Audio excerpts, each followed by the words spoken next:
2007 میں نے exercise start کی تھی اور پھر تقریباً 2015-16 آنورڈز نا میرا وہ خطرناک والا فیز سٹارٹ ہو گیا کہ جس میں obviously کچھ لائف کے کچھ ڈیسیجن لیے تھے، جس کے بعد دیکھا کہ لائف ویسی ہے نہیں جیسے نظر آتی ہے. جو مشکل وقت ہوتا ہے نا یہ بڑا پیارا ہوتا ہے، اس میں اپنے پرائے کا بھی پتہ چل جاتا ہے اور اللہ کو بھی اپنے پرائے کا پتہ چل جاتا ہے. بہت زیادہ ذکر ہوتا ہے حضرت واصف علی واصف کا، تو تھوڑا سا اگر آپ ان کا بیک گراؤنڈ بتائیں کہ یہ ہیں کون؟ جتنا میں نے ان کو پڑھا ہے نا تو وہ چوزن ون. میں یہ کہتا ہوں کہ انہوں نے قرآن پاک کی ان آیات کو عام فہم کر کے آسان کر کے لوگوں تک پہنچایا. غم کیوں امپورٹنٹ ہے زندگی میں؟ مجھے وہ حضرت کا بڑا پیارا فکرہ یاد آ گیا کہ عبادت فرشتہ تو بنا سکتی ہے، انسان نہیں.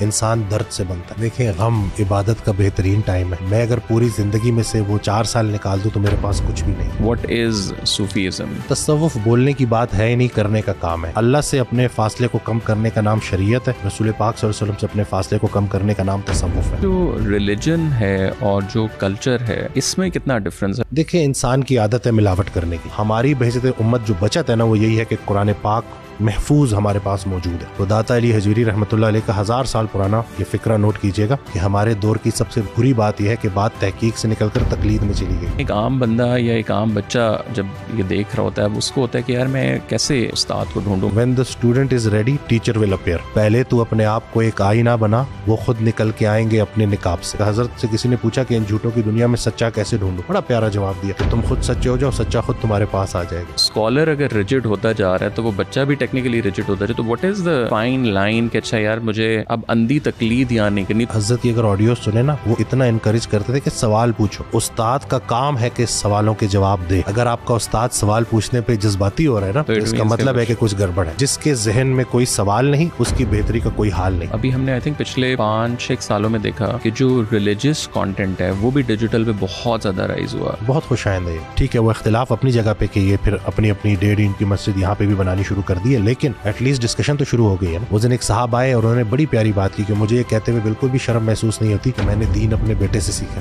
تقدیر میں یا خود حاصل کرنے میں ان میں کیا فرق ہے؟ ہماری تقدیر نہ دعاؤں میں پوشیدہ ہے، لیکن ایک شرط ہے، کسی کو کہنا نہ پڑے کہ میرے لیے دعا کرو، وہ تمہیں دیکھے اور دعا دے. اور جنرلی جین زی کے ساتھ بھی آپ بڑا انٹریکٹ کرتے ہیں، آپ کی ویڈیوز کے ساتھ بھی، ان کے آپ کو بنیادی کیا مسائل آج کے دور میں لگتے ہیں؟ پیرنٹس کو میں صاف صاف کہوں گا کہ کسی اور دور کے بچے ہیں، ان کو دعاؤں کے ساتھ ان کے سفر پہ روانہ کریں. جو گمراہ نہ ہوئے ان کو راہ پہ آنے کی لذت کا اندازہ کیسے ہوگا؟ ان کو ایک ہی مہربانی کرنی ہے، آپ لوگوں نے ایک چیز دینی ہے.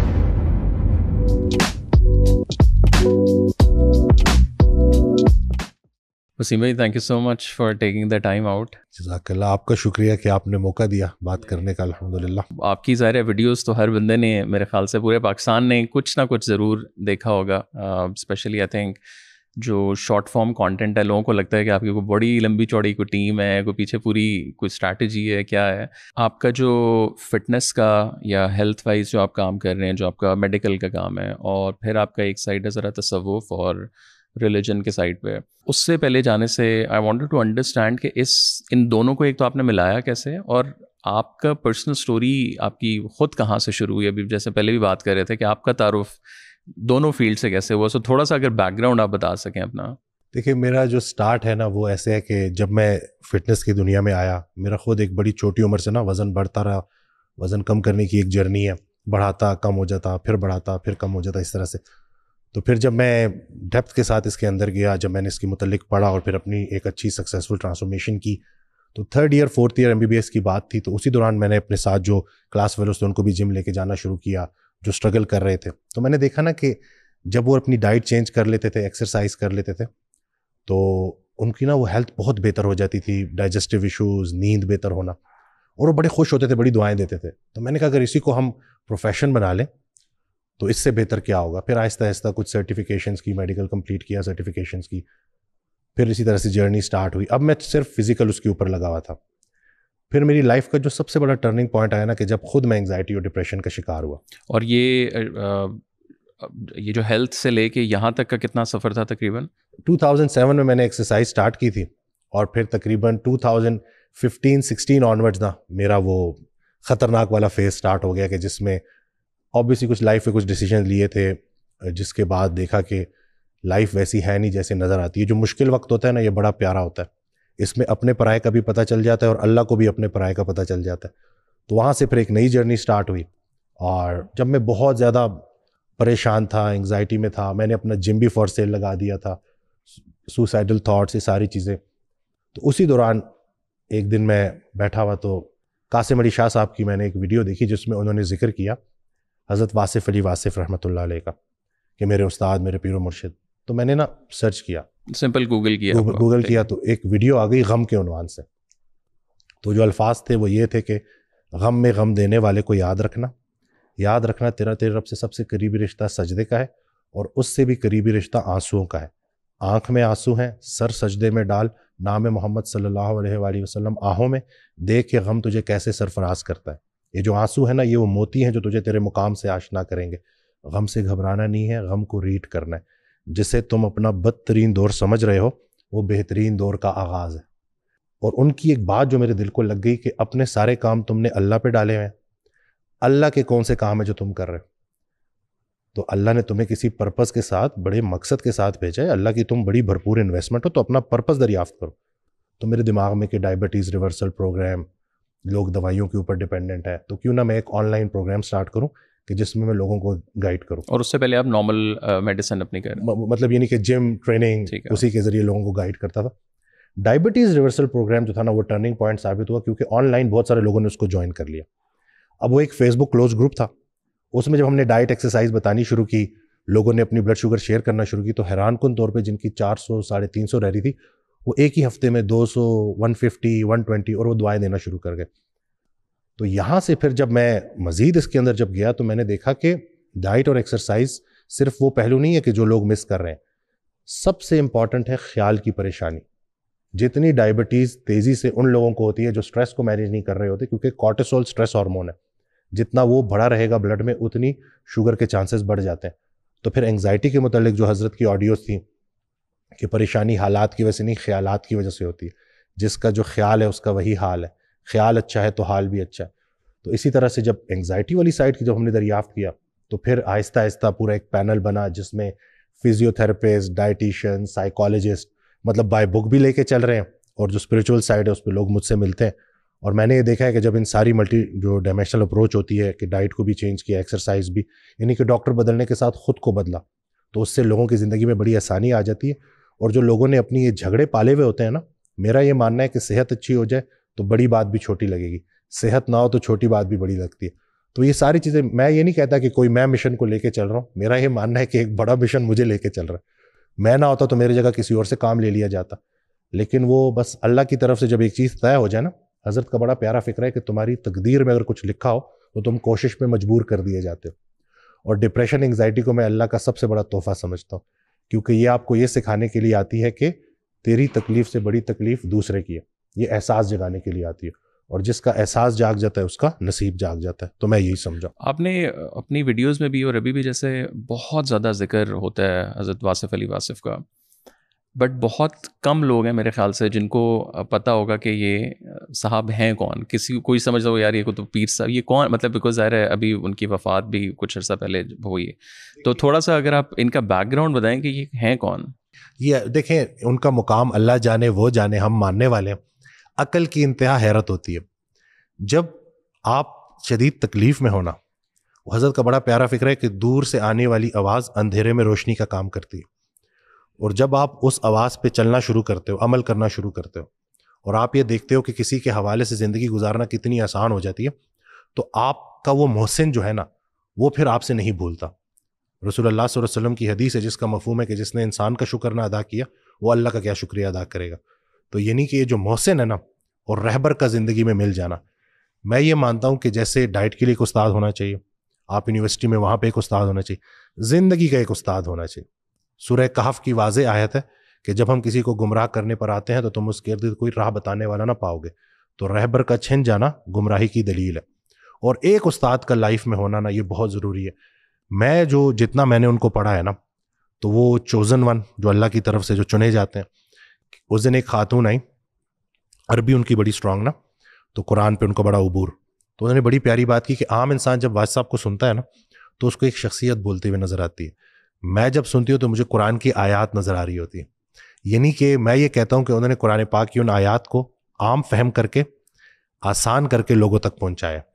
اور جو سب سے بڑی بات کہ پیغمبر کی بات باتوں کی پیغمبر ہوتی ہے, تو ہم اس اللہ کو مانتے ہیں جس کا تعارف ہمیں رسول پاک صلی اللہ علیہ وآلہ وسلم نے دیا. تو ان کا مرکز جو ہے وہ عشق نبی صلی اللہ علیہ وسلم ہے. اور ہم آج کے دور میں چونکہ عربی اس طرح سے نہیں جانتے تو ہماری اپنی زبان میں انہوں نے وہی جو اللہ کا پیغام ہے, جو رسول اللہ صلی اللہ علیہ وسلم کا پیغام ہے, وہ ہمیں آسان کر کے دیا, دین کو آسان کر کے دیا. اچھا, میرا حضرت واصف سے آئی تھنک جو انیشیل آپ کہہ لیں تعارف تلاش, ان کی بڑی مشہور ایک کتاب, میں میرے خیال سے انگلینڈ میں جب پڑھ رہا تھا تو وہاں پھر اس کے بعد شہاب نامہ اور پھر ظاہر ہے اور سو آئی تھنک یہ اس ٹائم, یہ تقریباً 70-80 کی دہائی میں یہ 3-4 دوست, ممتاز مفتی, قدرت اللہ شہاب اور واصف صاحب, اشفاق احمد صاحب, وہ محافل کی جتنی آڈیوز ہیں وہ اشفاق صاحب نے ریکارڈ کرنا سٹارٹ کی تھی. تو وہ بڑا, ان کی جو آپس کی جو گفتگو ہے نا, ان کی آڈیو ٹیپس بھی موجود ہیں, وہ بڑی مزے کی ہیں. ان کی پرسنل زندگی کا کچھ ہمیں پتہ ہے کہ یہ لوگ, مطلب ظاہر ہے ڈاکیومنٹ تو ہے, بٹ یہ لوگ کون تھے, مطلب بیکاز لوگوں کے تھوڑی چونکہ عام بندے کو یہ ہے نا کہ اس کے سامنے تو یا تو ایک پیر ہے یا ایک ٹپیکل اسکالر ہے جس نے داڑھی رکھی ہے, وہ مدرسہ گیا اور اب مسجد کا امام ہے, یا ایک جو صوفیزم میں ایک طریقت کا جو ٹریڈیشنل میتھڈ ہے. بٹ یہ لوگ میرے خیال سے بڑے ان کنونشنل اور ان ٹریڈیشنل قسم کی آرتھوڈاکس سے اس سے ذرا نکل کے آئے, کہ تاکہ ہر مکتب فکر کے لوگ نا ان کے پاس آتے تھے, ان کے محافل میں ہر اسکول آف تھاٹ کے لوگ بیٹھا کرتے تھے. اور ان کا ایک بڑا پیارا فکر ہے کہ فرقہ پرست حق پرست نہیں ہو سکتا. تو یہ بیسیکلی فرقوں کی نفی کرنے کے لیے آئے تھے, تاکہ تصوف کے ذریعے, تصوف کے رنگ میں لوگوں کو ایک جگہ پر اکٹھا کر دیا جائے, اور ان سے وہ جو 60-70 سال کی زندگی میں کام کرنے ہیں نا, وہ کرنے والے کام کروا لیے جائے. کیونکہ ڈفرینسز اتنے زیادہ ہیں نا کہ وہ اکثر کہا کرتے تھے کہ بزرگان دین کی محفل میں نہ بیٹھا کرو, بزرگ دین کی محفل میں بیٹھا کرو. کیونکہ جب آپ ہر جگہ بیٹھتے ہو نا, تو بیٹھے ہم ہر بزم میں جا کر جھاڑ کے اٹھے اپنا دامن, عمل کرنا نہیں ہے, ایک سے ایک بات سن لی, دوسرے سے دوسری بات سن لی, اور پھر کنفیوژن ہو گئی. تو یہ نہیں کہ کیونکہ ایمفیسس ڈفرینٹ ہوتا ہے, تو ایک استاد کا ملنا نا وہ سفر آسان کر دیتا ہے. کیونکہ سفر اتنا لمبا ہے ہی کوئی نہیں. اگر آپ دیکھ لیں, میں جس ایج میں ہوں آدھی سے زیادہ گزار چکے, بچی کچی بھی گزر جانی ہے. تو جس کا کوئی استاد نہیں ہوتا اس کا شیطان استاد ہوتا. تو یہ جتنے بھی لوگ جو اشفاق احمد صاحب کی شکل میں, حضرت واصف علی واصف رحمۃ اللہ, ان سب کا مقصد یہ تھا کہ اس فرقہ واریت کو ختم کیا جائے اور اپنی شریعت میں رنگ محبت کا پیدا کیا جائے. ان سے کسی نے تصوف کا پوچھا کہ تصوف کیا ہے, تو انہوں نے بڑا پیارا جواب دیا کہ اپنی عبادات میں رنگ محبت کا پیدا کر کے عبادات کو آسان کرنے کا نام تصوف ہے. ایکسکیوزز ساری ختم کروائیں کہ بھئی جو کرنے والے کام ہے وہ کروا لو, میری محبت میں کر لو. جب آپ کو کسی سے پیار ہو جاتا ہے نا, یا کسی سے محبت ہو جاتی ہے, تو اس کا حکم ماننا آسان ہو جاتا ہے. تو میں یہ سمجھتا ہوں کہ بڑی مہربانی ہے اللہ پاک کی, اللہ کریم کی, کہ انہوں نے ہمیں ایسے لوگ دیے ہیں کہ جن کو سن کے ہم محبت کے ساتھ اپنے آپ کو بدل دیتے ہیں. کیونکہ اس زمینی سفر میں اگر کوئی ایک چیز آسمانی ہے تو وہ محبت ہے. تو یہ جس کو عطا ہو جائے نا, اس کے لیے پھر لڑائی جھگڑے ختم کرنا اتنا مشکل نہیں رہتا. تھوڑا سا اگر آپ تصوف کو اور کھولیں, بیکاز تصوف کے بارے میں بھی کافی کانسیپٹس ہیں. اگین اس میں ایک ہے کہ نہیں, یہ جو صوفیزم یہ تو بالکل ہی دین ہی الگ ہے, یا یہ اسلام کی شکل چینج کر دی. پھر ایک دوسری تھوڑی سی جو آپ کہہ لیں کہ سلفیت والی سائڈ ہے, یا مڈل ایسٹرن جہاں سے وہ, تو اور پاکستان میں ذرا تھوڑا زیادہ ہے. پھر یہ دربار اور یہ مطلب جو عام بندے کے ذہن میں یہ جو کانسیپٹ ہیں, essentially like what is Sufism. ٹھیک ہے, تصوف بولنے کی بات ہے ہی نہیں, کرنے کا کام ہے. ایک اور بڑا پیارا انہوں نے جو ان کی جو ڈیفینیشن بتائی کہ اللہ سے اپنے فاصلے کو کم کرنے کا نام شریعت ہے, رسول پاک صلی اللہ علیہ وسلم سے اپنے فاصلے کو کم کرنے کا نام تصوف ہے. یہ کرنے کا کام ہے, بولنے کی بات ہے ہی نہیں. جیسے ایک حدیث ہے, اس کا مفہوم ہے کہ اللہ کریم ارشاد فرماتا ہے کہ میرا بندہ فرض اور نوافل پہ عمل کر کر کے میرے اتنے قریب ہو جاتا ہے کہ میں اس کا ہاتھ بن جاتا ہوں, میں اس کی زبان بن جاتا ہوں. تو فرض ہے اپنے بچوں کو پالنا, اور جو نفل ہے وہ ہے یتیم بچوں کو پالنا. تو محبت کے ساتھ جب آپ کسی بزرگ کے پاس بیٹھے ہو, آپ نے اپنا ہاتھ اس کے ہاتھ میں دے دیا, اور اب وہ آپ کو کہہ رہا ہے کہ یہ کام سارے کرنے ہیں, تو آپ محبت کے ساتھ جب اس شریعت پہ عمل کرنا شروع کر دیتے ہو, تو یہ تصوف ہے. جس نے نہیں کرنا نا, اس نے کسی بھی جگہ پہ رہ کے نہیں کرنا.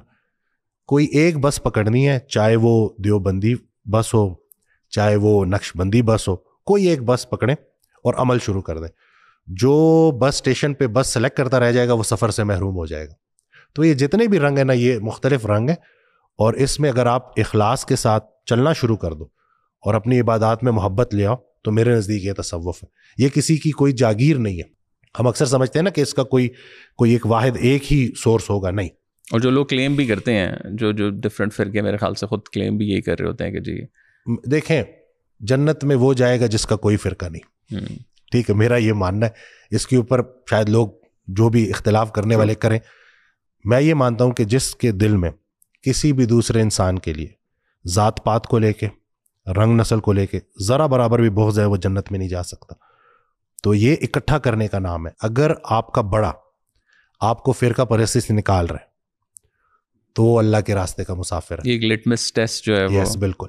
اگر اس کی محفل میں بیٹھنے کے بعد آپ کے اندر نفرت نکلتی ہے, ختم ہوتی ہے, محبت پیدا ہوتی ہے, دنیا کی محبت کم ہوتی ہے, دوسرے کا احساس بڑھ جاتا ہے, جھوٹ کم ہو جاتا ہے, سچ کے آپ متلاشی ہو جاتے ہو اپنے اندر سچ پیدا کر کے, تو یہ سب تصوف ہے.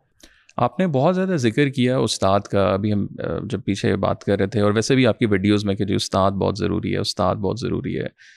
اب لیکن ایک عام بندہ یا ایک عام بچہ جب یہ دیکھ رہا ہوتا ہے, اب اس کو ہوتا ہے کہ یار میں کیسے استاد کو ڈھونڈوں, مطلب میں کسی فرقے میں جاؤں, کسی میں اسکالر کو کروں. اب ڈیجیٹل اسکالرز بھی بہت زیادہ آ گئے ہیں, پھر وہاں جا کے بھی فرقہ واریت اور وہ آ جاتی ہے.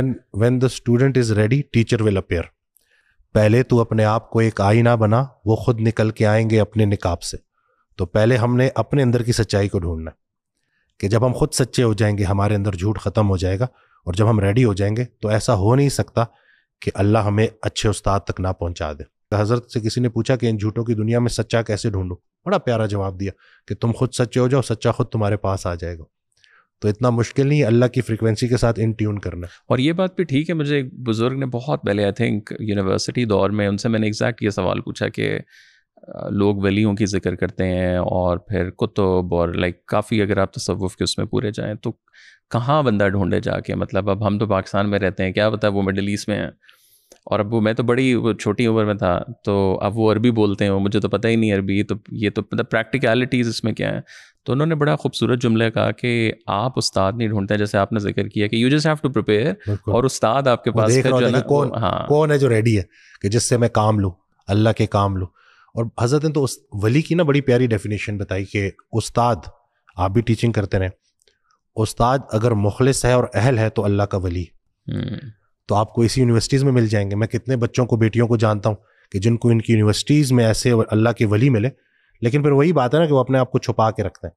اور تھوڑا سا بتائیں کہ جو ریلیجن ہے اور جو کلچر ہے اس میں کتنا ڈفرینس ہے. بیکاز ہم جنرلی اگر دیکھیں تو پاکستان میں بھی, مڈل ایسٹ میں بھی, اور دین کے اندر بھی بہت سی مسلمانیت ہماری ڈرائیو ہوئی ہوئی ہے شاید کلچر سے rather than hard core religion سے. بٹ ہم نے ظاہر ہے کلچر کی آڑ میں جو ہے وہ اس کے اوپر ریلیجن ڈال دیتے ہیں, اور پھر دین جو ہے وہ بدنام ہے اور وہ ہو جاتا ہے.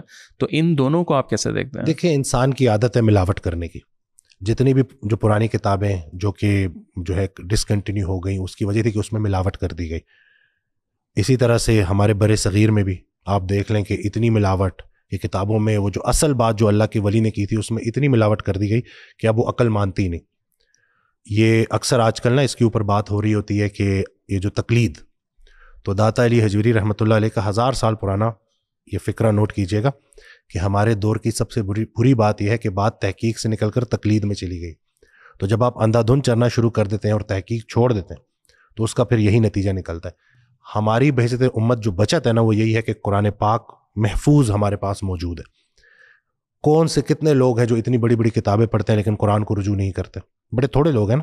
تو آج بھی اگر ہم قرآن کی طرف رجوع کر لیں, حضرت واصف علی واصف رحمۃ اللہ تو بہت زیادہ انکریج کرتے تھے کہ تشریح سے شروع کرو, کسی کی بھی پڑھ لو. اب اگلی بحث یہ آ جائے گی نا کہ کس کی پڑھو, 99% تو وہ سیم ہی ہے نا, اس میں تو کسی کی بھی پڑھ لو اور عمل کرنا شروع کر دو. اس قرآن پاک میں تمہارے لیے ایک آیت ہے, وہ ڈھونڈنا شروع کر دو. اور جب آپ اس طرح سے اس کو ڈھونڈنا شروع کرتے ہو, اور میں تو یہ اپنے تجربے سے بتا رہا ہوں کہ جب بھی آپ پھنس جاتے ہو, آپ قرآن کریم پڑھنا شروع کرتے ہو, آپ کھولتے ہو اس کو, تو آپ تک وہ بات آ جاتی ہے اور آپ تک وہ میسج کنوے ہو جاتا ہے. تو یہ زندہ جاوید کتاب ہے اور اپنے اصل میں محفوظ ہے. حضرت سے کسی نے پوچھا کہ دین تو بڑا ڈیٹیل ہے تو اس کو آسان کر کے بتا دیں.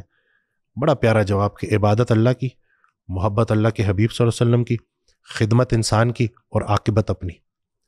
اب یہ 4 چیزوں کے اوپر اگر عمل کرنا شروع کر دیں, میں کہتا ہوں کسی بھی اسکول آف تھاٹ کا کیوں نہ, میرے نزدیک اللہ کا دوست ہے, اللہ کا ولی ہے. میں کون ہوتا ہوں کسی پر فتویٰ لگانے والا. لیکن ابھی آپ نے جیسے استاد کے ڈھونڈنے کا ذکر کیا, پھر ابھی ہم نے جیسے تقلید کا ذکر کیا. اب اکثر یہ بھی دیکھنے میں آتا ہے کہ لیٹس سے کہ آپ نے کوئی استاد آپ کو مل گیا, وہ ڈیجیٹل استاد ہے, آپ نے جیسے آپ شاید ملے کبھی بھی نہیں ہوں گے حضرت واصف علی واصف سے, لیکن آپ نے ان کو ایک وہ اپنا رہبر کے طور پر لیا. اب لیکن اس کے اندر جب آپ اس بندے کو فالو کرتے ہیں، اسپیشلی آج کے دور میں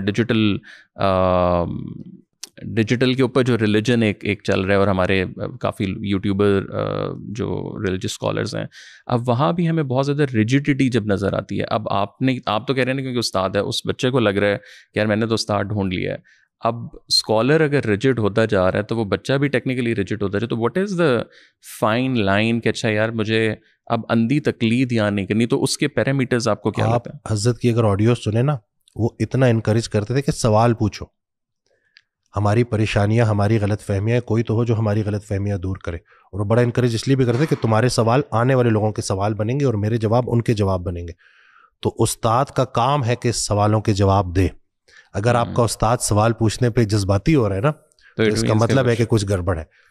کیونکہ یہ تو انسانی ذہن، جس کے ذہن میں کوئی سوال نہیں اس کی بہتری کا کوئی حال نہیں.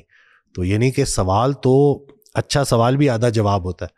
تو یہی ہے کہ اگر آپ کا استاد مخلص ہے اور سچی میں اللہ کا ولی ہے تو وہ آپ کے سوال پوچھنے پہ گھبرائے گا نہیں، وہ آپ کو آپ کی تسلی کرائے گا. اور اسی طرح سے کتنے سوالات ہیں کہ لوگ سوال لے کے آتے ہیں، چونکہ مجھے وہ آڈیوز میں مل چکے ہیں، میں جیسے ان کو دے دیتا ہوں وہ دعائیں دینا شروع کر دیتے ہیں.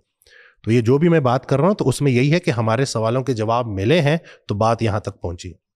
انسانی ذہن تو سوال پوچھتا ہے.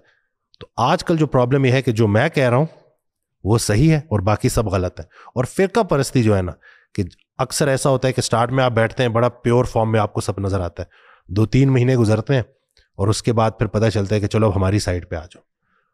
تو یہ جو فرقہ پرست حق پرست نہیں ہو سکتا. تو یہ پہلا جو ٹیسٹ ہے کہ جس کو آپ نے دیکھنا ہے کہ اگر آپ کے استاد کی محفل میں بیٹھنے کے بعد آپ کے اندر سچ آ گیا ہے، نفرت ختم ہو گئی ہے، آپ سب کو مسلمان سمجھنے لگے ہیں، سب کو اللہ کے بندے سمجھنے لگے ہیں، اور آپ کے دل میں نرمی آ گئی ہے اور دنیا کی محبت کم ہو گئی ہے، تو اس کا مطلب ہے کہ آپ صحیح راستے پہ چل رہے ہیں. دل کی نرمی جو ہے یہ کتنی امپورٹنٹ چیز ہے، بیکاز اس میں بھی ہم ایک میں تھراپسٹ کے ساتھ میں بیٹھا ہوا، ان سے میری بات ہو رہی ہے، تو انہوں نے مجھے بڑی خوبصورت ایگزامپل دی کہ ایک انسان ہے، اس کے ساتھ کچھ برا ہوتا ہے تو آپ کو 2 رستے جو ہیں وہ نظر آتے ہیں.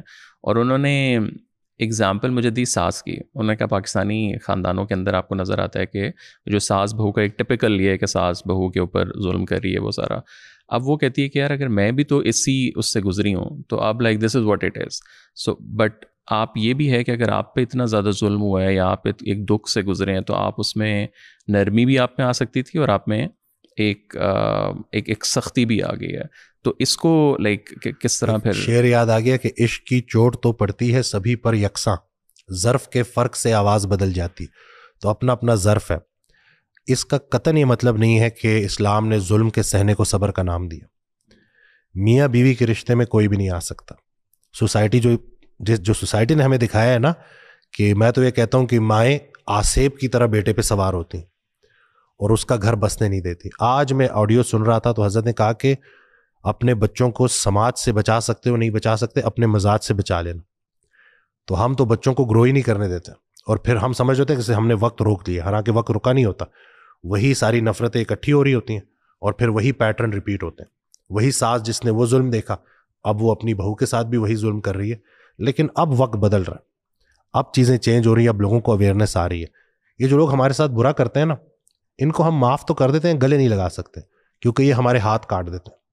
تو یہی ہے نا کہ لوگوں نے جو ہمارے ساتھ کیا وہ اس کو ابھی سائڈ پہ رکھتے ہیں.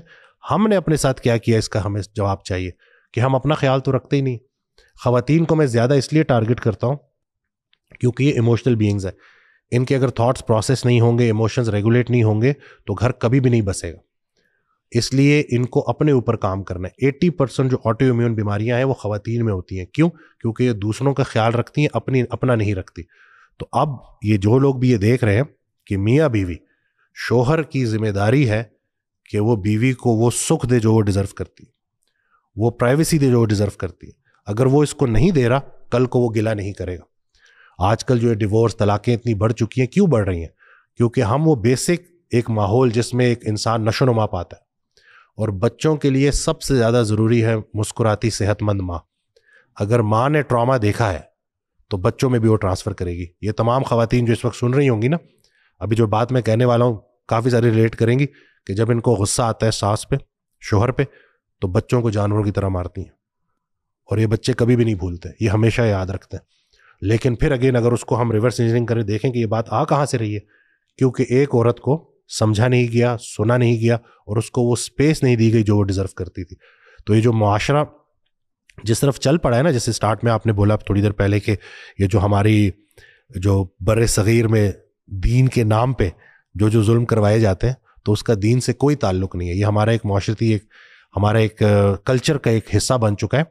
تو اس لیے ان چیزوں کو اب بدلنا ہوگا, اور آج کی پوڈ کاسٹ کا مقصد بھی یہی ہے کہ لوگوں میں اویئرنیس آئے کہ کہاں کس کو کتنی جگہ دینی ہے, یہ چیزیں پتہ چلیں. اور پولرائزیشن کو اگر ہم دیکھیں, بے شک وہ ریلیجن میں دیکھیں, پالیٹکس میں دیکھیں, ڈیجیٹل کے اندر دیکھیں, اس کی بنیادی کیا وجہ ہے کہ یہ اتنی زیادہ کیوں ہوتی جا رہی ہے, ڈسپائٹ کہ اب نالج بھی بہت زیادہ ہے. نالج تو میں نہیں کہوں گا, انفارمیشن کا فلو بہت زیادہ ہے. اب اس کے اندر سے آپ نے وزڈم نکالنا تو ایک الگ چیز ہے. جب آپ کے پاس اتنا کچھ آ گیا ہے تو پھر بھی پولرائزیشن آ رہی ہے. تو قرآن کی ایک آیت نا کہ تم وہ باتیں کیوں کہتے ہو جو خود نہیں کرتے. علم کے ساتھ جو ہے بحث کرتا ہے, عمل خاموش چلتا ہے. تو جب ہم عمل کرنا شروع کر دیں گے نا, اور ہم بہتر انسان بن جائیں گے, تو ہم سب کو ٹالریٹ کرنا شروع کر دیں گے, ہماری ٹالرنس بڑھ جائے گی. یہ جو بات ہے نا کہ چاہے وہ دین ہے, میں ٹھیک ہوں, میرا فرقہ ٹھیک ہے, باقی سب غلط ہے, میرا لیڈر ٹھیک ہے, باقی سب غلط ہے. وہ حضرت کی ایک بڑی پیاری دعا ہے کہ یا اللہ اسلام کو مسلمانوں سے بچا اور سیاست کو سیاستدانوں سے بچا, ایک لیڈر عطا فرما. تو یہ جو لیڈروں کی یلغار ہے, اسی نے تو کام خراب کر دیا.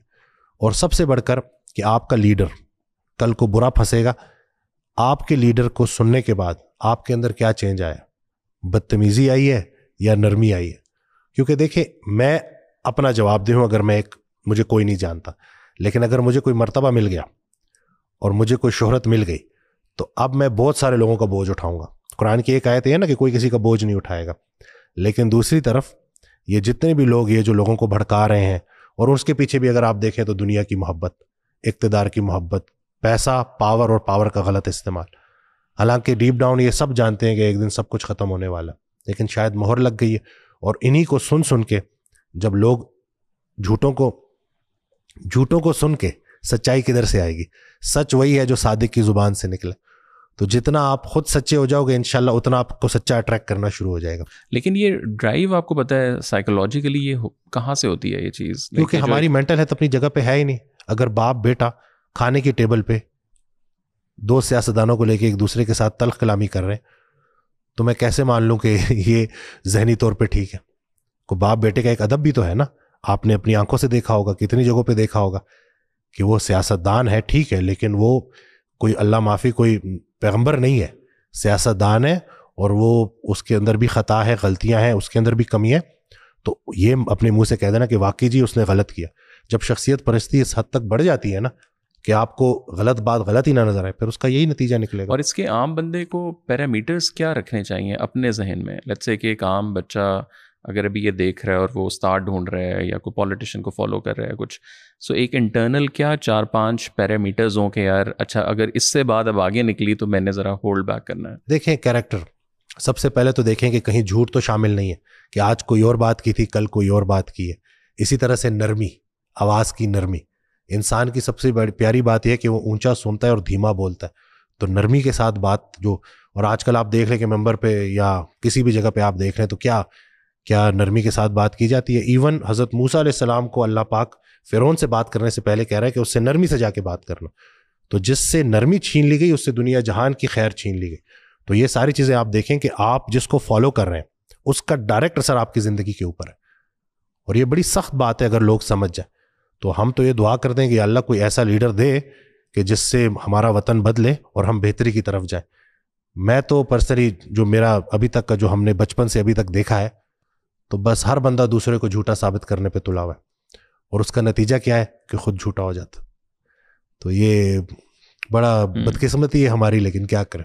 اور تھوڑا سا مجھے بتائیں کہ جو عبادت ہے یا جو دین ہے, بنیادی اس کا کیا مقصد ہے؟ بیکاز اس میں بھی اب لوگ کہتے ہیں کہ یار اچھا فرشتے اللہ تعالیٰ کے پاس اتنے زیادہ ہیں تو اللہ کو ہماری تو ضرورت نہیں کہ اگر میں کوئی مطلب اللہ کی عبادت کر رہا ہوں ہزاروں لاکھوں میں تو like what is the essence of the عبادت؟ مجھے وہ حضرت کا بڑا پیارا فکر یاد آ گیا کہ عبادت فرشتہ تو بنا سکتی ہے, انسان نہیں. انسان درد سے بنتا ہے. تو جب دوسرے کا درد محسوس ہونے لگے, دوسرے کے درد کو اپنا درد محسوس کرنے والے کو بلند خیالی عطا کی جاتی ہے. اور بلند خیال انسان خاک نشین ہو تب بھی عرش نشین ہوتا ہے.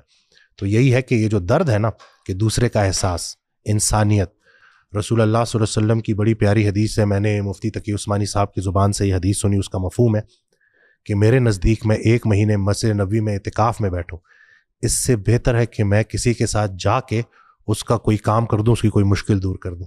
یہ ہے دین.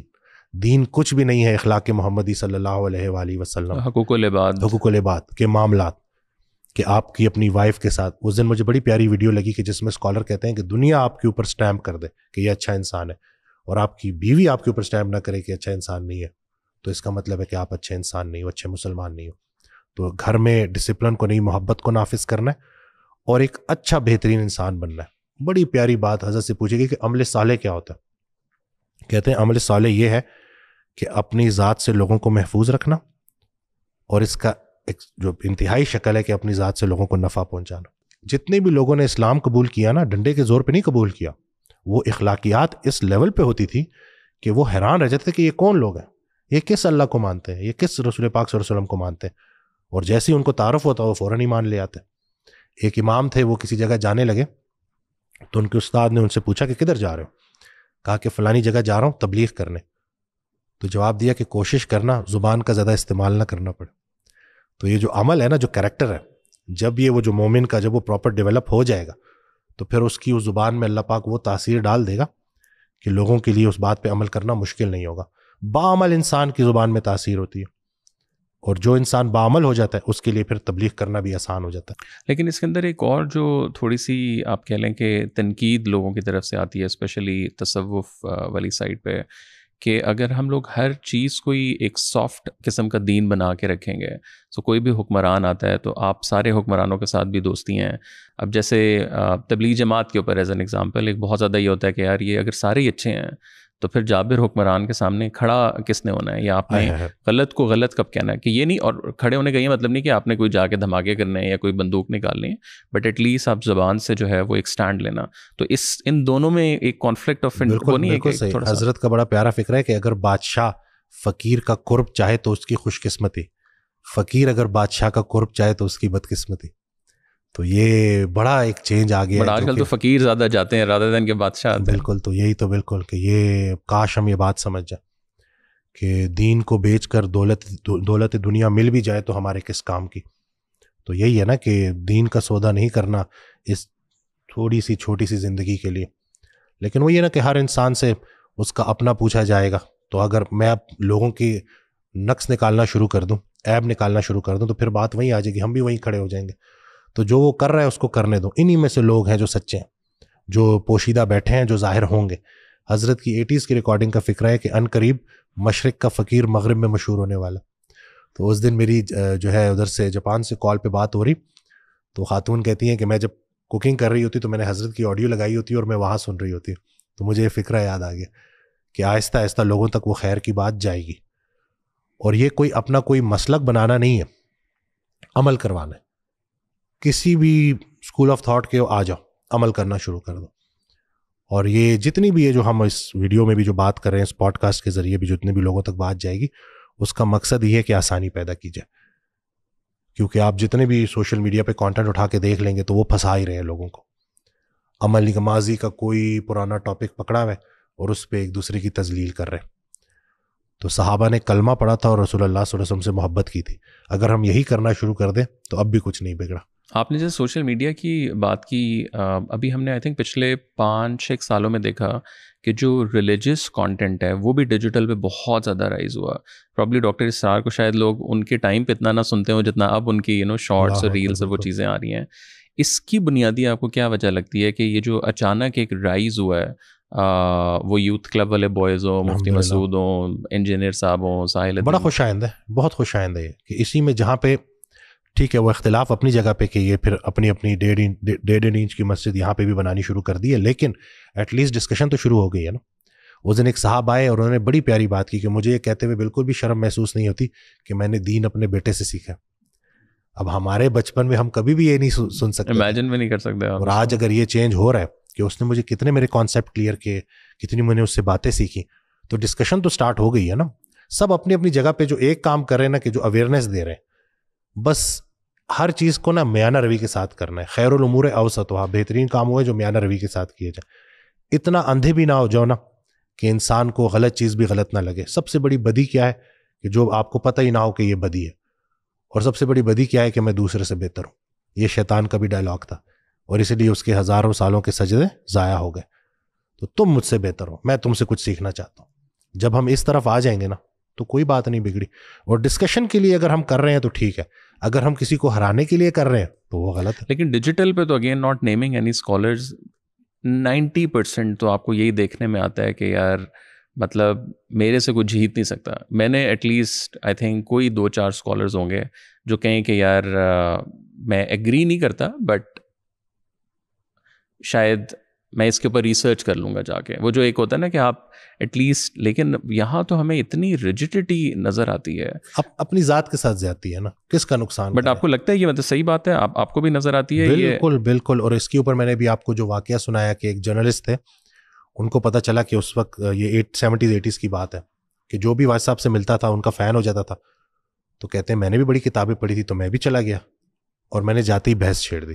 اب واجد صاحب سمجھ گئے کہ یہ تو آیا کسی کچھ مقصد کے, بحث جیتنے کے لیے آیا, سیکھنے کے لیے نہیں آیا. تو انہوں نے بڑی پیاری بات کی کہ محترم آپ مجھے اپنے علم سے شکست نہ دیں, آپ مجھے اپنے اخلاق سے فتح کر لیں. اور اخلاق کی جو فتح ہے نا اس میں کسی کی شکست نہیں ہوتی. بندہ جو ہے نا وہ دل قربان کر دیتا ہے اور وہ صاحب پھر جگہ سے ہلے نہیں. تو اگر یہ بات ہم کہہ دیں کہ ٹھیک ہے یہاں پہ مجھ سے یہ بات ایسی ہو گئی, میں اس کے اوپر تھوڑا اپنا کام کروں گا, میں اس کو دیکھوں گا, اس کے اوپر مزید پڑھوں گا, لیکن وہ جب اڑ جاتے ہیں تو سارا کام خراب ہو جاتا ہے کیونکہ اب وہ اپنی ٹیم کو لے کے بیٹھے ہوئے نا. تو بس وہ یہی ہے کہ آپ نے اگر عمل کرنا ہے تو آپ کے لیے وہ اتنی بڑی بات نہیں. میں سب کو سنتا ہوں الحمدللہ سوشل میڈیا پہ, اور جو خیر کی بات مجھے آ رہی ہوتی ہے. اس دن اس ڈاکٹر اسرار احمد رحمۃ اللہ علیہ کا بڑا پیارا کہ اگر آپ کے پاس کوئی انسان اپنی پریشانی لے کے آئے اور آپ اس کی پریشانی دور کر سکتے ہیں اور آپ اس کی پریشانی دور نہ کریں, آپ جتنے مرضی نمازی ہو جائیں آپ سب کچھ کہلا سکتے ہیں, نیک نہیں کہلا سکتے. تو نیکی کی ہی دوسرے بندے کے ساتھ جاتی ہے. تو اگر ہم نے سب کو ہی ملٹیپلائی بائی 0 کر دیا, کوئی کہتا ہے مزارات پہ جا رہا ہے یہ ٹھیک نہیں ہے, کوئی کہتا ہے کہ گستاخ ہے یہ ٹھیک نہیں ہے, تو پھر ٹھیک کون ہے؟ تو یہی ہے نا کہ ان چیزوں کو ابھی ہم نے سمجھنا ہے کہ اور سب کو اکٹھا کرنا ہے. اس کی ابھی ایک ہم اس دور سے گزر رہے ہیں نا, ایک ایولیوشن کا. ایگزیکٹلی. جتنے بھی عظیم کام ہیں وہ غیر عظیم زمانوں میں ہوتے ہیں, آہستہ آہستہ کر کے سارے ایک جگہ پہ آئیں گے. حضرت کہتے تھے نا کہ جب کشتی ڈوبنے لگے نا تو کشتی کے اندر لڑنے والے ایک دوسرے کو گلے لگا کے اسی اللہ کو پکارتے ہیں. تو اصل میں کشتی ڈوب رہی ہے, وقت گزر رہا ہے, کچھ عرصے بعد سب نے ختم ہو جانا ہے. تو جس دن یہ ریئلائزیشن ہو جائے نا کہ یہ جھگڑا ہمارا کتنا قیمتی وقت ضائع کر رہا ہے, تو یہ سارے گلے لگا لیں گے ایک دوسرے کو, اور ایک دوسرے کو نان مسلم کافر کہنا بند کر دیں گے, گستاخ کہنا بند کر دیں گے. اتنا ڈفرینس ہے ہی نہیں جتنا ہم نے بنا لیا. اور تھوڑا سا بتائیں کہ جو تقدیر میں اور یہ قسمت میں اور خود سے محنت کرنے میں یا خود حاصل کرنے میں ان میں کیا فرق ہے؟ بیکاز ایک بنیادی لوگوں کا ہوتا ہے کہ یار قسمت میں لکھا ہوا ہے تو پھر تو آ جانا, پھر میں کچھ بھی نہ کروں. ہماری تقدیر نا دعاؤں میں پوشیدہ ہے, دوسروں کی دعاؤں میں, لیکن ایک شرط ہے, کسی کو کہنا نہ پڑے کہ میرے لیے دعا کرو, وہ تمہیں دیکھے اور دعا دے.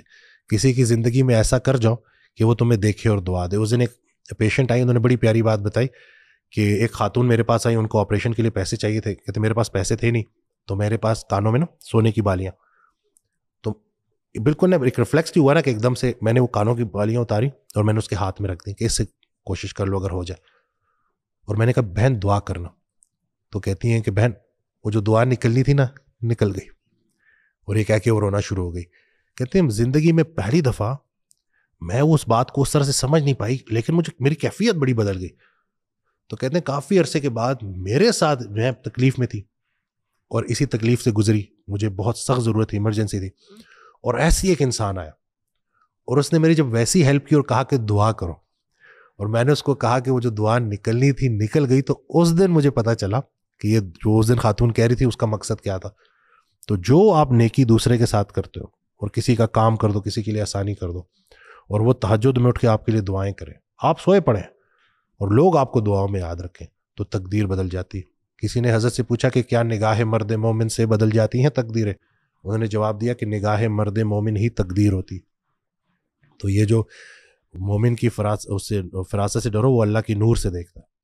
تو وہ اگر آپ کو اللہ کا ولی اس طرح سے مل جائے, وہ آپ سے کام ایسے کروا لیتا ہے, وہ آپ سے کوئی نیکی ایسی کروا لیتا ہے, وہ کسی ایک مسکین کی, کسی یتیم کی دعا آپ سے ایسے کروا لیتا ہے. بڑا پیارا ان کا فکر ہے کہ اگر ایک ہی نیکی ایک ہی مقام پر بار بار کی جائے تو اسی مقام سے ایک طاقت پیدا کر کے آپ کے اندر شامل کر دی جاتی ہے. تو یہی ہے کہ جب آپ لوگوں کے لیے آسانیاں بانٹنا شروع کرتے ہو, آپ کی تقدیر جو ہے وہ بدل دے یا کھلنا شروع ہو جاتی ہے یا اس کا حجاب اٹھنا شروع ہو جاتا ہے. تو یہ نہیں کہ اپنی دعائیں تو ہیں, لیکن مزہ تو یہ ہے کہ لوگ آپ کے لیے دعائیں کریں. اور اسلام ہمیں یہ سکھاتا ہے کہ ظاہر میں پوشیدہ آپ کی لائف میں ایسے لوگ ہونے چاہیے کہ اگر ان کو آپ کی موت کی خبر آئے تو ان کے پیروں تلے سے زمین نکلنی چاہیے. وہ اپنے بھی بچے ہو سکتے ہیں, لیکن اس سے زیادہ ضروری ہے وہ جو یتیم ہے, جو کہ اللہ کی اسپاٹ لائٹ میں. اور اسلام بھی جو ہے, قرآن بھی جو ہمیں کہتا ہے کہ جو یتیم ہے, یہ جو بیوہ ہے, یہ اللہ کی اسپاٹ لائٹ میں ہوتا ہے. تو ان کی خدمت کرنا اصل میں اللہ کے کام کرنا. تو یہی ہے کہ تقدیر, میرا یہ بڑا اسٹرانگ بلیو ہے. اور میں نے حضرت کی آڈیوز میں جو بات سمجھی ہے کہ یہ جو لوگوں کی دعائیں آپ کے لیے نا, یہ آپ کا بیڑا پار کرا دیتی ہیں, یہاں بھی اور وہاں بھی. تھوڑا سا درد کے بارے میں اگر آپ بتا سکیں. اب جو بھی بندہ ایک غم سے گزر رہا ہے, اس کو 90% یا 100% سننے میں آتا ہے کہ یار اللہ کے قریب جو لوگ ہوتے ہیں اللہ انہیں اس سے گزارتا ہے. وہ اگلا بندہ کہتا ہے کہ یار اچھا مطلب یہ نہیں ہو سکتا کہ میری زندگی نارمل بھی چلتی رہے اور جو میں نے سیکھنا ہے سپوزٹلی اس غم سے یا اس درد سے, تو میں وہ ویسے سیکھ لوں. مطلب مجھے کیوں اتنا زیادہ جو ہے اس سے گزرنا ہے؟ تو غم کیوں امپورٹنٹ ہے زندگی میں؟ دیکھیں, غم عبادت کا بہترین ٹائم ہے. میں اگر پوری زندگی میں سے وہ 4 سال نکال دوں تو میرے پاس کچھ بھی نہیں. اپنا پرسپیکٹیو ہے نا, حسن نظر ہے. اس کی مثال مجھے ایک بڑے پیارے بھائی تھے, جب میں اس تکلیف سے گزارا تھا تو انہوں نے بڑی پیاری بات کی کہ وسیم تم اس وقت بل بورڈ کے بالکل سامنے کھڑے ہو, تمہیں اس کے اوپر جو میسج لکھا ہوا ہے وہ نظر نہیں آ رہا. جب تم اس سے گزر جاؤ گے نا, جب تم مڑ کے دیکھو گے تم اسی وقت کا شکر ادا کرو گے. اور اس تکلیف نے, اس پریشانی نے جو کچھ مجھے سکھایا ہے, دنیا کی کوئی چیز نہیں سکھا سکتی. لیکن وہ وداؤٹ اس تکلیف نہیں بندہ سیکھ سکتا. میں وہی کہہ رہا ہوں کہ جو تکلیف سکھاتی ہے دنیا کی کوئی یونیورسٹی نہیں سکھا سکتی. Confidence doesn't come from success, it comes from surviving failures. تو یہ جو فیلیئرز ہے نا کہ میں کچھ بھی کیا, ادھر بھی میں نے اپنے ارادوں کے ٹوٹنے سے اپنے رب کو پا لیا. حضرت علی کرم اللہ وجہہ کا فرمان ہے, یہ ارادے ٹوٹیں گے, آپ کو آہستہ آہستہ پتہ چلے گا کہ دیکھیں جن چیزوں کی میں خواہش کر رہا تھا, اگر اللہ کی مرضی اس میں شامل نہیں تھی. رسول اللہ صلی اللہ علیہ وسلم کی روزانہ کی دعا کہ اللہ مجھے اس دعا سے بچا جو تو نے قبول نہیں کرنی, یعنی کہ یا اللہ میری مرضی اور تیری مرضی میں کہیں کوئی فرق نہ نکل آئے. اس دن حضرت نے بڑی پیاری بات کی کہ اگر اللہ آپ کو آپ کی تقدیر کا قلم دے دے اور کہے کہ کچھ لکھو, کچھ لکھ نہ دینا, کہنا یا اللہ جو تو نے لکھا ہے میں اس پہ راضی ہوں. یعنی کہ اگر اللہ آپ کو ان تکالیف سے گزار کر اپنے سامنے لے آئے موت کے بعد, اور اللہ آپ سے پوچھے کہ ایک زندگی تو نے میری مرضی کی گزارتی صبر کے ساتھ, اب میں تمہیں دوبارہ دنیا میں بھیج رہا ہوں, اب بتاؤ کیسی زندگی دوں, تو آپ بولیں کہ یا اللہ وہی زندگی دے جو پہلے دی تھی. یہ ہے تسلیم و رضا والے لوگ. گلہ جو ہے نا وہ زندگی سے تمام خوشیاں چھین لیتا. خود سے محبت کرنے کا پہلا اصول گلہ کرنا بند کریں گے, دوسرا اصول خود کو ڈرانا بند کریں گے. عزت ذلت اللہ کے پاس, زندگی موت اللہ کے پاس, رزق ہمارا اللہ کے پاس. یہ جو حضرت کا فکر ہے نا کہ خوش نصیب وہ ہے جو اپنے نصیب پر خوش ہے, یعنی کہ ہم نے لائف کو قبول کرنا ہے. کہتے جی وہ بھی آئی تھی, کہتے خوشیاں ساری تم کاٹو, غم تمہاری جگہ کوئی اور کاٹے. تو یہی ہے نا کہ غم جس نے دیے خوشی بھی اس نے دی تھی, یہ دونوں چٹھیاں اللہ کی طرف سے آئی ہیں, آپ نے قبول کرنی. ایک انسان کو اللہ کے سامنے دعا کیا مانگنی چاہیے؟ لائک خوشی کی مانگنی چاہیے یا کنٹینمنٹ کی مانگنی چاہیے؟ یا اللہ ہمیں ایسی زندگی دے کہ تو بھی راضی رہے اور ہم بھی راضی رہے, کہ یا اللہ مجھے قبولیت دے, مجھے ہر اس چیز سے بچا جو مجھے تجھ سے دور کر دے.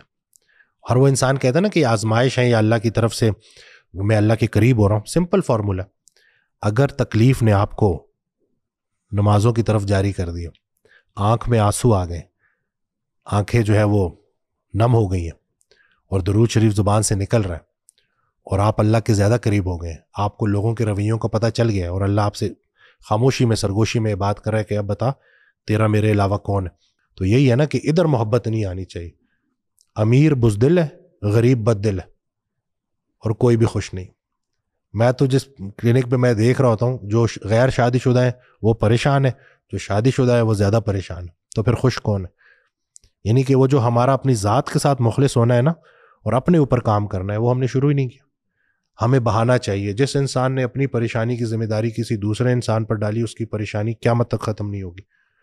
تو یہی ہے نا کہ اس کو تھوڑا سا ایکسپلین کریں, اس کا کیا مطلب ہے؟ بیکاز اس میں لوگ اب یہی ہے کہ یار میری شادی ہو جائے, مجھے پرفیکٹ نوکری مل جائے, میرے پاس $1 ملین آ جائیں, تو شاید پھر میرے پاس اگر یہ سارے پوری چیزیں ہو گئی ہیں تو سب ٹھیک ہو جائے گا. جو 5 مرلے کے کرائے کے گھر میں خوش نہیں ہے نا, وہ انشاءاللہ 5 کنال کے اپنے گھر میں بھی خوش نہیں ہوگا. یہ ہماری عادت ہے. Happiness is your moral obligation toward society. خوش وہ ہے جو اپنے نصیب پر خوش ہے. مطلب یہ ہے کہ آج میں ایک فلیٹ کے میرے پاس فرنیچر نہیں تھا لیکن میں خوش تھا. حضرت نے جب گاڑی خریدی نا تو سب نے کہا کہ آپ نے گاڑی خرید لی. کہتے ہیں نہیں, میں تب بھی خوش تھا, میں آج بھی خوش ہوں. یہ نہیں کہ آپ کی جو اپنی ڈیولپمنٹ ہے, جو آپ کی اپنی گروتھ ہے, اس سے اسلام منع نہیں کرتا, لیکن کیا اس پورے پروسیس میں آپ کیسے انسان بن گئے, کیا آپ نے گلے شکوے کیے؟ کیونکہ اگر آپ کو وہ بات سمجھ نہیں آ رہی نا اور آپ سختی کی طرف جا رہے ہو تو آپ کی ذات سے کسی کو نفع نہیں ہوگا.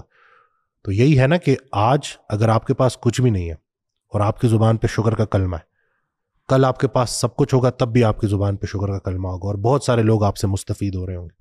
اور ویسے آپ کو لگتا ہے کہ اسلام کے اندر کہیں خوشی کا تو کوئی کانسیپٹ, مطلب ایٹ لیسٹ میری نظر سے تو نہیں گزرا کہ یہ تو کہیں نہیں لکھا ہوا کہ انسان نے اگر آپ اس دنیا میں آئے ہیں تو خوش ہونا ہے. اس کا بڑا پیارا کہ اپنی مرضی اور اللہ کی مرضی میں جو فرق ہے اس کا نام غم ہے. وہ فرق مٹا دو تو اللہ بھی خوش اور آپ بھی خوش. فرق ہے نا, اللہ نے کچھ چاہا, آپ کچھ اور چاہ رہے ہو. اب اللہ نے جو کام آپ سے کروانا چاہ رہے ہیں وہ آپ کر نہیں رہے ہو, اب وہ غم بن گیا. لیکن اگر آپ اس کو قبول کرو گے تو خوشی, اور دوسرے کی خوشی محسوس کرنا. کسی نے پوچھا نا کہ وہ حضرت نے کی کتاب میں لکھا ہوا ہے کہ بارش کی خوبی کیا ہے, تو کہا میرے کھیتوں کو سیراب کرتی ہے. کہتے ہیں بارش کی برائی کیا ہے, میرے بھائی کے کھیتوں کو بھی سیراب کرتی. تو دوسرے کی خوشی آپ کا غم بن جاتی. تو ہم اس معاشرے میں رہ رہے ہیں کہ دوسرے کی خوشی ہمارا غم ہے. اگر دوسرے کی خوشی ہماری خوشی بن جائے نا تو ہمارے غم بھی ختم ہو جائے. فرق صرف اتنا, وہ جو زندگی آمد برائے بندگی, زندگی بے بندگی شرمندگی. نیکی کا ریوارڈ آخرت میں تو ملے گا, لیکن اللہ کے لیے کی گئی نیکی کا سب سے بڑا ریوارڈ یہ ہے کہ جب آپ کسی کے ساتھ نیکی کر رہے ہوتے ہو نا اور وہ آپ کو دعائیں دے رہا ہوتا ہے, اس سے جو سیٹسفیکشن آپ کو ہوتی ہے دنیا کی کسی چیز سے نہیں ہوتی. اس کے مقابلے پہ دنیا کی کوئی مرسیڈیز نہیں آ سکتی, دنیا کا کوئی مرتبہ نہیں آ سکتا. یہ بات لوگوں کو سمجھانی ہے کہ 2-4 دن کی بے وقوفی چاہیے, پورا اسلام سمجھ آ جائے گا. سورہ بقرہ کی آیت ہے کہ جب کفار سے کہا جاتا کہ تم لوگ ایمان کیوں نہیں لے کے آتے, تو معاذ اللہ وہ کہتے کہ کیا ہم بھی ان بے وقوفوں کی طرح ایمان لیں. کیونکہ جب آپ اللہ کی راہ پہ چلیں گے نا تو معاشرہ تو آپ کو بیوقوف کہے گا, لیکن وہ رسول اللہ صلی اللہ علیہ وسلم کی ایک بڑی پیاری حدیث ہے کہ اللہ کو اتنی کثرت سے یاد کرو کہ لوگ تمہیں دیوانہ بولیں. تو یہ نہیں کہ آپ نے اپنی زندگی میں اللہ کو اتنا شامل کرنا ہے, جتنا آپ کی کائنات میں اللہ کا حصہ ہے اتنا ہی اللہ کی کائنات میں آپ کا حصہ ہے. تو یہ جو سوشل میڈیا پہ آدھی ادھوری بات سن کے گھر میں اگر جھگڑے ہو رہے ہیں نا اور گھر میں اگر سیاستیں ہو رہی ہیں تو اس کا مطلب ہے کہ اپنا ہی نقصان ہو رہا ہے. اور اگر کسی کو سننے کے بعد نرمی آ رہی ہے, آپ کے اندر خیر آ رہی ہے, آپ معافی مانگ رہے ہو, معافی دے رہے ہو, تو اس کا مطلب ہے کہ آپ صحیح راستے پہ چل رہے ہو. اسلام کا راستہ تو یہ ہے. اسلامی انقلاب کا ایک ہی نشانی ہے, عام معافی. چاہے وہ معاشرے میں آئے, چاہے وہ آپ کا ذاتی انقلاب ہو, اس کی ایک ہی نشانی ہے, عام معافی. اگر آپ نے سارے دشمنوں کو معاف کر دیا اللہ کی رضا کے لیے تو مبارک ہو, آپ کے اندر اسلامی انقلاب آ گیا. اگر نہیں آیا تو اس کا مطلب ہے کہ ابھی بڑا کام کرنا ہے. تھوڑا سا اگر ہم سیلف لو کی بات کریں, اور اگین ایک تو اسپرچویلٹی کے کانٹیکس میں, بٹ آلسو تھوڑا سا سائیکالوجی کو بھی اگر لیں, اب آج کی اسپیشلی جینزی جو ہے وہ کہ یار self love is very important, اور پھر اس میں دوسرے کے لیے قربانی دینا اور دوسرے کے لیے کچھ کرنا, اور پھر اٹس اے ویری وہ بلر سی ایک نا لائن سی ہے کہ کہاں آپ نے بہت زیادہ دینا ہے, کہاں آپ نے اپنا بھی خیال رکھنا ہے. بیکاز سائیکالوجی یا تھیراپی کہتی ہے کہ جی پہلے اپنا خیال رکھیں پھر کسی اور کو دیں. تو ان دونوں کو لوگ کیسے مطلب سیلف لو, تو میں کہتا ہوں کہ ہمیں جو دین کا کانسیپٹ دیا گیا نا کہ سیلف لیس ہو جاؤ, یہ اسلامک کانسیپٹ ہے ہی نہیں. رسول اللہ صلی اللہ علیہ وسلم کی واضح حدیث ہے کہ قوی مومن بہتر ہے اللہ کی نظر میں ضعیف مومن سے. تو قوی مومن نے اپنے آپ کو physically, mentally, emotionally, spiritually, financially قوی کیا تاکہ وہ ڈھیر سارے خیر کے کام کر سکے. تو پہلے اپنی خدمت کرنی ہے, پھر دوسروں کی کرنی ہے. اور سیلف لو کا جو میں نے پہلا پرنسپل کہ گلہ کرنا بند کریں گے, نہ اپنا گلہ کریں گے, ماضی کے ریگریٹس, فلانے کا گلہ, مخلوق کا گلہ خالق سے نہیں کریں گے, خالق کا گلہ مخلوق سے نہیں کریں گے, اور دوسرا خود کو ڈرانا بند کریں گے. اتنا دنیا ہمیں نہیں ڈراتی جتنا ہم خود کو ڈراتے ہیں. سیکیورٹی کا احساس ہی سب سے بڑی انسیکیورٹی ہے, کیونکہ خوف آپ سے عمل چھین لیتا. آپ اگر خوفزدہ ہو جائے نا، انگزائٹی میں جو چیز آپ کو ڈرائیو کر رہی ہوتی ہے وہ فیئر ہے، تو خوف اگر آپ کا بڑھ جائے تو آپ عمل نہیں کر پاتے، پتہ نہیں ایسا ہو جائے گا، پتہ نہیں ویسا ہو جائے گا. تو جو آپ کے کنٹرول میں جو سٹیپس ہیں وہ آپ نے لینے. انسان روح اور جسم کی کمبینیشن ہے. روح کو اللہ کا ذکر چاہیے، جسم کو صحیح خوراک اور ورزش چاہیے اور نیند چاہیے. تو آپ خود سے سوال پوچھیں، کیا میری ڈائٹ اچھی ہے؟ کیا میں ایکسرسائز کرتا ہوں؟ کیا میری نیند بہتر ہے؟ کیا میری کوئی اگر اسٹریس لیولز بڑھے ہوئے ہیں تو کیا میں نے کسی سے ڈسکشن کی ہے؟ دوست وہ ہے جو خوشی کو بڑھا دے اور غم کو کم کر دے، کوئی اچھا دوست ہے؟ نیک دوست مل جائے تو آدھی نیکی تو یہی ہے. اگر ان چیزوں کا جواب نہیں میں تو دنیا کا گلہ کیوں کرتے ہیں؟ آپ کو ڈائٹ کرنے سے کون روک رہا ہے؟ ایکسرسائز کرنے سے کون روک رہا ہے؟ نیند ٹائم پہ سونے سے کون روک رہا ہے؟ وہ آپ کا اپنا ہاتھ ہے، وہ آپ کا اپنا نفس ہے جو آپ کے راستے میں سب سے بڑی رکاوٹ ہے کہ ساری رات موبائل یوز کرتے رہو، لیٹ سو لیٹ جاگو، سورج نکل چکا ہے، برکتیں تقسیم ہو گئی ہیں اور ہم بے برکتی کا گلہ کر رہے ہیں. تو جس دن ہمیں یہ پتہ چل گیا نا کہ ہماری راہ میں سب سے بڑی رکاوٹ ہم خود ہیں اور اللہ نے اس وجود کا بھی پوچھنا ہے. قرآن پاک کی واضح آیت ہے کہ تمہیں جو کچھ دیا اللہ نے اس سے متعلق تم سے سوال کرنا ہے. تو آپ کا وجود اللہ نے آپ کے حوالے کیا کہ اس کا خیال رکھو. اور ابھی تو گورا لانجیوٹی اور ہیلتھ سپین کے اوپر کام کر رہا ہے اور وہ یہ کہہ رہا ہے کہ جتنا آپ کا لین مسل میس اچھا ہے اتنی محتاجی کے چانسز کم ہیں. معاشرے میں ٹالرنس نہیں ہے، غصے کا جو ہے بہت زیادہ آپ دیکھیں کہ مائنڈ فل ایٹنگ کا کانسیپٹ نہیں ہے. تو بڑا کام کرنا ہے جی اس سوسائٹی کے اوپر. اور جنرلی جین زی کے ساتھ بھی آپ بڑا انٹریکٹ کرتے ہیں، آپ کی ویڈیوز کے ساتھ بھی، ان کے آپ کو بنیادی کیا مسائل آج کے دور میں لگتے ہیں؟ دیکھیں، ایک تو پیرنٹس کو میں صاف صاف کہوں گا کہ کسی اور دور کے بچے ہیں، ان کو دعاؤں کے ساتھ ان کے سفر پہ روانہ کریں. اور دوسرا اس کا یہ مطلب یہ کہ ان کے حال پہ ان کو جو گمراہ نہ ہوئے ان کو راہ پہ آنے کی لذت کا اندازہ کیسے ہوگا. ان کو ایک ہی مہربانی کرنی ہے، آپ لوگوں نے ایک چیز دینی ہے، آخرت کی فکر، کہ میرے بچوں ایک دن تم نے اللہ کے سامنے پیش ہونا اور تم نے اپنی زندگی کا جواب دینا. یہ مہربانی آپ نے کر دینی ہے. باقی ہم بھی پیدائشی نمازی نہیں ہیں، ہر بندے نے پورا وہ پروسیس سے گزرا اور آہستہ آہستہ پھر دین کی طرف آیا. تو یہ زیادتی نہیں ہوگی کہ ہم ذہن میں یہی سوچتے رہیں کہ ہم ان کے اوپر سوار رہیں اور ان کو روکتے رہیں. وہ پورے پروسیس سے گزر رہے ہیں، ان کو گزرنے دیں. ان کی فٹنس کے اوپر کام کریں، ایکسرسائز کے اوپر، سپورٹس کے اوپر ان کو انکریج کریں تاکہ وہ ڈرگ سے بچے رہیں. اور باقی اگر وہ سوال پوچھتے ہیں نا تو ان کے دوست بنے، ان سے پوچھیں، ان کو انکریج کریں کہ سوال پوچھو. اور اگر کوئی دین کے حوالے سے سوال سخت آ بھی جاتا ہے تو گھبرائیں نہیں، آس پاس دیکھیں، کوئی اچھا استاد ڈھونڈیں، اس کے پاس لے کے جائیں اور اس کے سوالوں کے جواب دیں. کیونکہ وہ بچہ ہے، اگر اس کو وہ سوالوں کے جواب نہیں ملے وہ ذہن میں سپریس رہ جائیں گے اور کل کو جا کے کسی نہ کسی بیماری کی شکل میں ظاہر ہوں گے. تو جین زی تو مجھے بڑی امیدیں ہیں کہ یہ بچے ہم سے بہت آگے ہیں. یہ ایک آدھ بات ایسی کر دیتے ہیں کہ بندہ حیران رہ جاتا ہے کہ بھائی مطلب اتنی گہری بات. لیکن چونکہ سب سے بڑا چیلنج یہ موبائل، یہ سوشل میڈیا ہے، تو اس کا ایک درمیانہ استعمال، اسکرین ٹائم کو کم کرنا، وہ بیسک ٹریننگ ہے.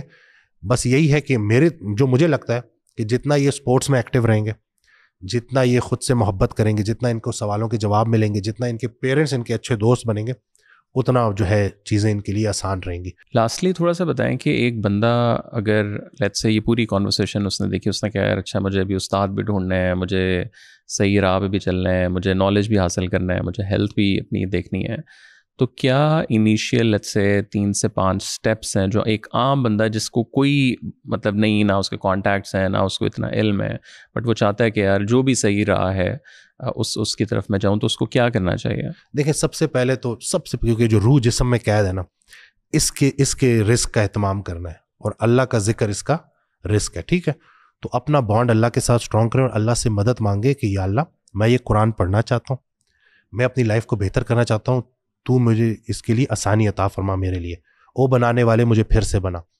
اسی طرح سے جو وجود ہے اس کے جو تقاضے ہیں اس کو پورا کیا جائے. اور سٹارٹ بے شک واک سے کریں، اچھی بک ریڈنگ کریں، اچھی بکس پڑھیں. اس کے علاوہ اپنی ڈائٹ کو جتنا بہتر کر سکتے ہیں کریں، اور آس پاس مساجد کو آباد کریں. وہاں پہ کہیں نہ کہیں دیکھیں، یہ جو اللہ کا فضل ہے نا، ملتا متلاشی کو ہی ہے. تلاش تو شروع کریں نا. اگر آپ گھر میں قید ہو جائیں گے، گھر سے باہر نہیں نکلیں گے، تو آپ خدمت کس کی کریں گے؟ تو یہی ہے نا کہ وہ جو آپ نے ایک کمفرٹ زون جو اپنا بنایا ہوا ہے اس سے باہر نکلیں. اور وہ یامین الدین صاحب نے بڑی پیاری بات کی کہ کمفرٹ زون ایک تھپڑ کی مار ہے. آپ شروع کریں اور پھر دیکھیں گے کہ کیسے اللہ تبارک آپ کے لیے آسانی کرتا ہے. یہ قرآن کی آیت یاد کر لیں کہ لقد خلق الانسان فی کبد، ہم نے انسان کو مشقت کے لیے پیدا کیا. تو جتنا بھی کمال ہے نا وہ کمفرٹ زون سے باہر میں. تو بے شک پہاڑ کی چوٹی کو چند قدموں سے طے کیا جاتا ہے، اسٹیپ بائی اسٹیپ چلیں. کوئی نہ کوئی زندگی میں، اور حضرت نے اس کو بڑا پیارے طریقے سے سمجھایا کہ کوئی ایک خوبی اپنی زندگی میں ایسی لے آئیں جو آپ کو لگے کہ رسول اللہ صلی اللہ علیہ وسلم کو پسند آئے گی. کوئی ایک خامی اپنی زندگی سے ایسے دور کر لیں جو آپ کو لگتا ہے رسول اللہ صلی اللہ علیہ وسلم کو ناپسند. اور آہستہ آہستہ اپنے ریئل کو اپنے آئیڈیل کے قریب کرتے جائیں اور باعمل بننا ہے. قرآن ترجمے سے پڑھیں، بک محفوظ ہے، اتنا کوئی مشکل کام نہیں ہے، عمل کرنے والے کے لیے آسانی ہے. تو اب بھی کچھ نہیں بگڑا، اپنی ہیلتھ کو سیریسلی لیں. دنیا کا سب سے امیر انسان وہ ہے جس کے پاس صحت ہے اور سکون قلب ہے، باقی وہم و خیال ہے. میرے پاس روزانہ لوگ آتے ہیں جن کی ہیلتھ خراب ہوئی ہوئی ہوتی ہے، وہ کہتے ہیں ہم سب کچھ دینے کو تیار ہیں، ہماری یہ صحت بہتر ہو جائے. تو یہ جو وجود اللہ نے امانت کے طور پہ دیا نا، اس کا خیال رکھنا شروع کریں، اس کی نشو و نما شروع کریں. جو انسان اپنی قدر کرتا ہے اللہ بھی اس کی بڑی قدر کرتا ہے. فارچون جو ہے نا وہ بہادر کو فیور کرتا ہے اور پریپیئرڈ کو فیور کرتا ہے. تو آپ کتنے پریپیئرڈ ہیں اور کتنی آپ کے اندر وہ عقیدہ ہی کیا جو آپ کو کریج نہ دے. تو یہی ہے نا کہ جذبے کے ساتھ، ہمت کے ساتھ زندگی کا سفر شروع کریں اور انشاءاللہ اللہ پاک آپ کے لیے آسانی کرتا رہے گا. اور واسف صاحب کو اگر کسی نے پڑھنا شروع کرنا ہے تو سب سے پہلا سٹیپ کیا ہے؟ دل دریا سمندر بک ان کی. اس دن میں کلینک میں بیٹھا ہوا، پیشنٹ تھے، تو ایک دم سے ایک بزرگ آئے اندر، کہتے ہیں یہ باہر کتاب کس نے لکھی ہے؟ تو میں نے کہا یہ حضرت واصف علی واصف احمد کی بک ہے. کہتے ہیں یہ کوئی انسان تو نہیں لکھ سکتا. وہ اتنے شوق میں چلے، کہتے ہیں میں لے جاؤں؟ میں نے کہا آپ ہی کے لیے رکھیے. میں کلینک پہ نا بکس رکھتا ہوں باہر، اور یہ کتنی دفعہ ہو چکا ہے کہ پوچھ کے بھی اور پوچھے بغیر بھی لوگ لے جاتے ہیں. اور ہم کہتے ہیں کہ کوئی بات نہیں، اگر کوئی ایک انسان چینج ہو گیا تو جیسے پوری انسانیت چینج ہوگی. اور یہ بک اس کا کیا مین وہ کرکس کیا ہے اس کا؟ ڈفرینٹ مضامین ہے. چہرہ، خوش نصیب، یعنی کہ آپ ایک دنیا میں آئے، آپ کو ایک سوسائٹی نے ایک کانسیپٹ دیا. آپ جب وہ بک پڑھنا شروع کرتے ہیں نا تو آپ کو ایک بہت خوبصورت محبت سے بھرا، درد سے بڑا ایک پیغام ہے جو آپ کی سوچ بدل دیتا ہے، جو آپ کی ایسی ذہن سازی کر دیتا ہے کہ آپ گئے تھے، وہ ہم ان کے پاس گئے حرف آرزو بن کر، حریم ناز میں پہنچے تو بے نیاز ہوئے. تو یہ نہیں کہ آپ بڑی کوئی گلے شکوے لے کے گئے ہوتے ہو، لیکن جب آپ کھول کے پڑھنا شروع کرتے ہو تو وہ آپ سے وہ کتاب یہ کہہ رہی ہوتی ہے کہ آپ کی پریشانی اپنی جگہ پر، آؤ تمہیں ایک بڑی پریشانی سے جو ہے انٹروڈیوس کرواتا ہوں. اور چھوٹے ڈر کو بڑا ڈر ختم کرتا ہے، چھوٹی پریشانی کو بڑی پریشانی ختم کرتی ہے. اور سب سے بڑی پریشانی کیا ہے کہ اللہ ناراض نہ ہو جائے. ہم کچھ عرصے کے مسافر ہیں، پھر ہم نے لوٹ کے اپنے دیس جانا اور وہاں کی تیاری کرنی. بامقصد انسان کو کوئی ڈر خوف نہیں رہتا. جو بامقصد زندگی ہوتی ہے نا، اس پہ کوئی ڈر خوف نہیں ہوتا. مر کے جی اٹھنے کی خوشی تو اسی کو ہوگی جو اس زندگی میں کچھ کر رہا ہے. تو یہ آپ کو نا ایک پرپز دے دیتی ہے. تو یہ جتنے بھی اولیاء اللہ ہے نا، ان کا مرکز وہی کہ جو چار اس میں کہ عبادت اللہ کی، محبت اللہ کے حبیب صلی اللہ علیہ وسلم کی، خدمت انسان کی، اور آخرت اپنی. تو یہ آپ شروع کریں انشاءاللہ ان کو پڑھنا سننا. لائف بالکل وہ کہتے ہیں نا بدل جائے گی انشاءاللہ. خیال بدل جائے تو حال بدل جاتا ہے انشاءاللہ. وسیم بھائی thank you so much for taking the time out. ابھی بھی بہت سی چیزیں آئی تھنک ہیلتھ اور وہ ہے، بٹ وہ پرابلی ہم اگلی ایپیسوڈ میں آپ کو تنگ کریں گے. بٹ بہت شکریہ فار یور ٹائم. جزاک اللہ جی. Thank you.